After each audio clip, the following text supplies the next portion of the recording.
Hello investor. हर वो बड़ी company जिसने दूसरों का रिसोर्स का इस्तेमाल करते हुए अपने कॉन्सेप्ट को प्रूव किया है वो फ्यूचर में बहुत बड़ी बनी है। उदाहरण के तौर पे एयरबीएनबी, ऊबर, ओला, जोमेटो इसके कुछ उदाहरण हैं। अब ये कंपनी हम जिसके बारे में बात कर रहे हैं वो वी वर्क है। वो भी यही काम करती है, दूसरे के स्पेस का इस्तेमाल करते हुए ऑफिस वालों को रेंटल का मुहैया प्रदान करती है। अब ये कंपनी 3,000 करोड़ रुपए का आईपीओ लेके आ रही है। इस कंपनी ने पिछले साल 200% का प्रॉफिट में जंप और 64% का रिटर्न ऑन इक्विटी दिया है। चलिए देखते हैं क्या हमारा इसमें पैसा बन सकता है। इन्वेस्टर, इस तरह के आईपीओ के कंटेंट के लिए और गूगल बाबा को हैप्पी करने के लिए प्लीज़ इस चैनल को सब्सक्राइब करें। तो चलिए इन्वेस्टर शुरू करते हैं शुरुआत से। सबसे पहले कंपनी के आईपीओ डिटेल को हम जानते हैं। तो कंपनी का आईपीओ 3 अक्टूबर को आ रहा है और 7 अक्टूबर को बंद हो रहा है। लिस्टिंग डेट इसकी 10 अक्टूबर को है। इशू प्राइस बैंड 615 से 648 के बीच में रहने वाला है। हमें 648 पे ही मिलेगा, वही कट ऑफ प्राइस जनरली रहता है। लॉट साइज़ इसकी 23 पर शेयर है, 23 शेयर है और टोटल इशू साइज़ 3,000 करोड़ का है। लिस्टिंग इसकी बीएसई और एनएसई में हो रही है। ये टोटल ऑफर फॉर सेल है, यानी कि जो भी इसकी पेरेंट कंपनी है, अभी हम आगे देखेंगे, वो पूरे का पूरा पैसा लेके इसमें से जा रही है अपना स्टेक सेल करके।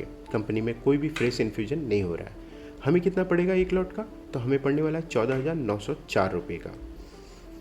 कंपनी के ऑब्जेक्टिव का जैसे हमने बात किया था, पूरा ऑफर फॉर सेल है। कंपनी के ओनर ही जो है वो सारा का सारा पैसा लेके जा रहे हैं। एक नज़र कंपनी के डिटेल के बारे में जानते हैं। तो कंपनी वी वर्क है, बनी है ये 2017 में बेंगलुरु में। करण वीरवानी इसके करंट सीईओ हैं और जीतू वीरवानी जो एम्बेसी ग्रुप है इसकी फॉरेन की, उस कंपनी ने ही सारा पैसा इसमें इन्वेस्ट किया है। एक बात आपको देखने लायक है इसमें कि हर 10 साल के बाद, 2017 में बनी थी, लगभग 9 साल 10 साल हो चुके हैं इस कंपनी को। अब ये कंपनी आईपीओ लेके आ रही है। और कंपनी करती क्या है? तो कंपनी, अगर आपके पास किसी भी तरह का स्पेस बचा हुआ है, मेरे पास मेरा एक घर पड़ा है जो कि मेन गुड़गांव सिटी में है, अब मैं चाह रहा हूँ कि इसका रेंटल खाऊँ, तो रेंटल मुझे मिलेगा कैसे? तो मैं इस कंपनी को दूंगा, ये कंपनी मुझे अप्रोच करेगी, मैं वो पूरा स्पेस लूँगा, उसमें फर्निशिंग करूँगा, ऑफिस के हिसाब से मीटिंग रूम, स्टाफ रूम, ये सारा कॉन्फ्रेंस हॉल, ये सारा बना के दूंगा। और फिर मैं उसको फर्दर जो बिजनेस कंपनियां हैं, जो कंपनियां रन करना चाहती हैं, वो स्पेस प्रोवाइड करूँगा। ये कंपनी इसी मॉडल पे काम करती है। एक तरह से एयरबीएनबी जिस मॉडल पे काम करती है वो रेसिडेंशियल पर्पज़ से और इंडिविजुअल्स को देती है, ये देती है कॉरपोरेट्स को। कंपनी के अगर फाइनेंशियल परफॉर्मेंस पर हम नज़र डालें तो कंपनी का लगातार रेवेन्यू में, इनकम में इंक्रीमेंट हुआ है, एबिटा में भी इंक्रीमेंट हुआ है और इसी साल ये कंपनी टर्न अराउंड की है प्रॉफिट पे। इस साल इस कंपनी ने प्रॉफिट बनाया है, उससे पहले सालों में इसने लॉस बियर किया है। नेटवर्थ में भी देखें तो इंक्रीमेंट हुआ है, इस साल पॉजिटिव हुआ है। टोटल बोरोइंग भी इसकी इस साल घटी है। टोटल एसेट में भी इनका इंक्रीमेंट हुआ है। कंपनी के ग्रोथ फैक्टर को देखें तो सेल्स ग्रोथ लास्ट ईयर की तुलना में 17% बढ़ा है, जबकि प्रॉफिट में शानदार 194% का ग्रोथ हुआ है। वहीं डेट इक्विटी रेशियो मैनेजेबल है, 0.065 है और रिटर्न ऑन इक्विटी की बात करें तो 63.80% है। कंपनी के पीर एनालिसिस को अगर हम देखें तो ये कंपनी अपने सेगमेंट में मार्केट लीडर है। जो पी लेके आ रही है ये 67.75 और ईपीएस 9.87 है, जो कि हाईएस्ट है इस मार्केट सेगमेंट का पी की तुलना में भी और रेवेन्यू वाइज में। वहीं दूसरी कंपनियां जो ऑफिस करके AWFIS स्पेस करके है, उसकी पी 56 के अराउंड में बन रही है और ये भी इस साल ही पॉजिटिव में ग्रो की है।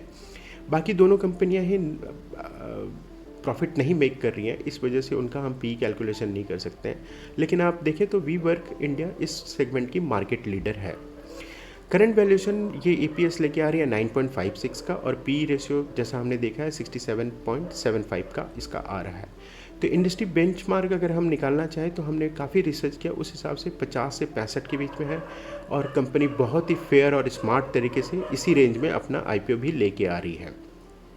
हमारे फेयर वैल्यू के रेंज के हिसाब से 478 से 621 रुपया इसका बैठना चाहिए, लेकिन ऐसा होगा नहीं क्योंकि स्टार्टअप्स में जनरली ऐसा होता नहीं है, क्योंकि फ्यूचर ग्रोथ को देख के ही आईपीओ की लिस्टिंग होती है। अगर हम जीएमपी की बात करें कंपनी के, तो कंपनी का जीएमपी अभी जो चल रहा है वो चल रहा है 15 के आसपास। उस हिसाब से इसकी लिस्टिंग 663 होगी लिस्टिंग के में। लेकिन एक बात आपको ध्यान देनी है कि अगर जीएमपी में हमें लिस्टिंग गेन के हिसाब से केवल देखना है, फ्यूचर ग्रोथ के हिसाब देखेंगे तो कंपनी प्रॉफिटेबल है, हम इसमें इन्वेस्ट कर सकते हैं आईपीओ में।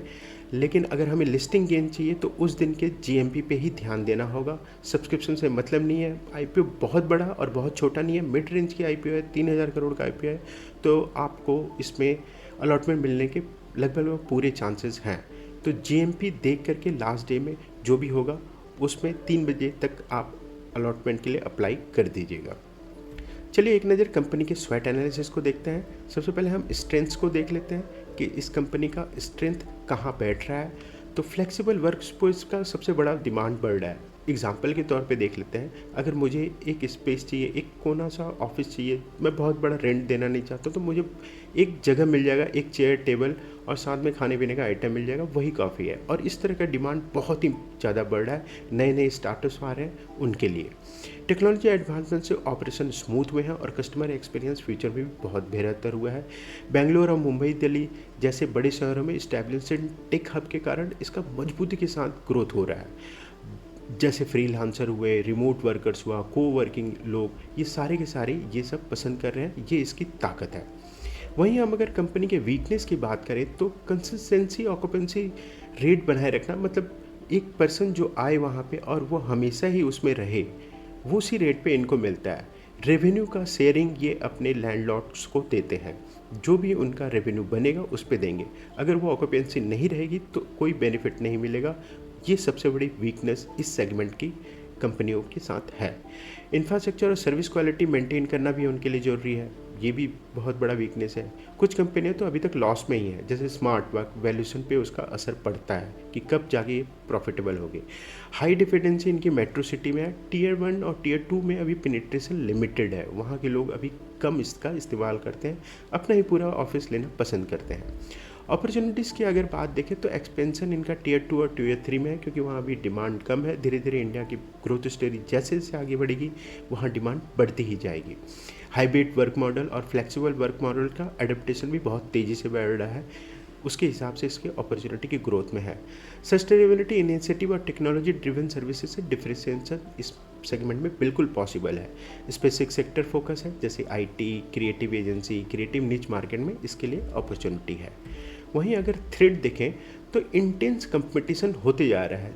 जैसे जैसे ये कंपनी प्रॉफिटेबल हुई, बाकी कंपनियां और भी कूदेंगी। अभी 3-4 ही कंपनियां हैं इसके पीर में, लेकिन बाकी और भी लोगों के आने की संभावनाएं बढ़ रही हैं, क्योंकि ये प्रॉफिटेबल इंडस्ट्री तो हो ही रहा है।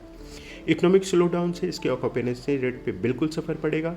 रियल एस्टेट में ना रेंटल कॉस्ट और इंफ्रास्ट्रक्चर मेंटेनेंस के एक्सपेंसेस धीरे धीरे करके इंडिया में बहुत ज़्यादा तेज़ी से बढ़ रहे हैं, जो इसके लिए थ्रेट की सबसे ज़्यादा घंटी है। रेगुलेटरी चेंज या गवर्नमेंट पॉलिसी में अगर किसी भी तरह का विरोध होगा तो इस कंपनी को लॉस होना तय है किसी भी तरीके से। ठीक है दोस्तों, आपको इस तरह का कंटेंट पसंद आया तो प्लीज़ इस चैनल को लाइक करें, सब्सक्राइब करें और कमेंट करें।